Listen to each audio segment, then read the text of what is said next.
இன்றைக்கி வீடியோவில் chicken cuts எப்படி பண்ணுறதுன்றதை பார்க்கலாமா.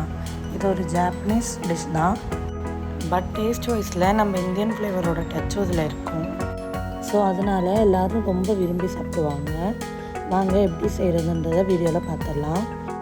இதுக்கு சிக்கனோட பிரெஸ்ட் பீஸ் எடுத்துக்கோங்க. அதை வீடியோவில் காட்டுற மாதிரி சென்டராக கட் பண்ணி ஃப்ளாட் பண்ணிவிட்டு நல்லா இந்த மாதிரி சாப் பண்ணி விட்டுக்கலாம். அப்போ தான் மசாலாஸ்லாம் உள்ளே இறங்கி நல்ல டேஸ்ட்டாக இருக்கும். இப்போ இதில் ஒரு டீஸ்பூன் சால்ட் ஆட் பண்ணி எல்லா இடத்துலையும் படுற மாதிரி நல்லா தேய்ச்சி விட்டுக்கோங்க. இதே மாதிரி சிக்கனோட 2 சைட்லேயும் சால்ட் போட்டு நல்லா தேய்ச்சி விட்டுக்கோங்க.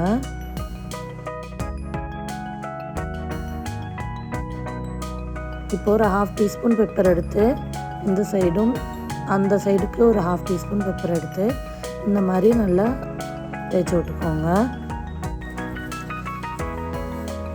நல்லா எல்லா இடத்துலையும் மசாலா படுற மாதிரி தேய்ச்சி விட்டதுக்கப்புறம் இதில் ஒரு டீஸ்பூன் அளவுக்கு ஜிஞ்சர் கார்லிக் பேஸ்ட்டு ஆட் பண்ணியிருக்கேன். வேறு எந்த மசாலா பொருட்களும் இல்லை. Pepper, salt and ginger garlic paste மட்டும்தான். இதுவே டேஸ்ட்டை இவ்வளோ என்ஹான்ஸ் பண்ணி கொடுக்குன்றத இந்த டிஷ்ஷில் தான் நான் பார்த்தேன். இப்போது ஒரு எக்கை உடச்சி நல்லா சால்ட் போட்டு பீட் பண்ணி எடுத்து வச்சுக்கலாம்.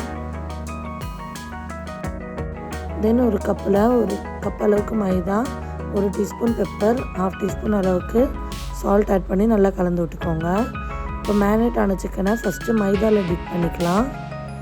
நல்லா எல்லா சைடும் கோட் ஆகிற மாதிரி மைதா மாவு எல்லா சைடும் கோட் ஆகிற மாதிரி நல்லா திருப்பி போட்டு டிப் பண்ணிக்கோங்க.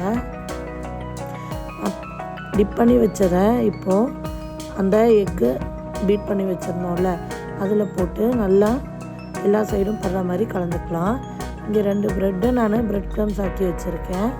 மிக்ஸி ஜாரில் போட்டு அரைச்சி எக்கில் நல்லா டிப் பண்ணி எடுத்ததுக்கப்புறம் ப்ரெட் க்ரம்ஸில் நல்லா கோட் பண்ணி எடுத்து வச்சுக்கலாம். இது ஒரு 5 to 10 minutes ஃப்ரீசரில் எடுத்து வச்சுக்கோங்க.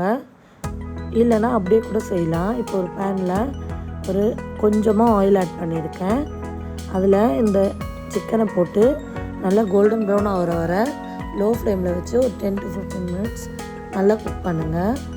ரொம்ப ஓவர் குக் ஆகிடக்கூடாது, அப்புறம் சிக்கன் சாஃப்ட்னஸ் போயிடும். ஸோ 10 to 15 minutes தான் மீடியம் டு லோ ஃப்ளேமில் வச்சு குக் பண்ணிக்கோங்க. அவ்வளோதான். இது தான் ஜாப்பனீஸ் ஸ்டைலில் சிக்கன் கட்ஸு. இதை இந்த மாதிரி வெர்டிக்கல் லைனாக கட் பண்ணி அப்படியே சர்வ் பண்ணலாம். இல்லை ரைஸ் கூட வச்சு கூட சர்வ் பண்ணிக்கலாம்.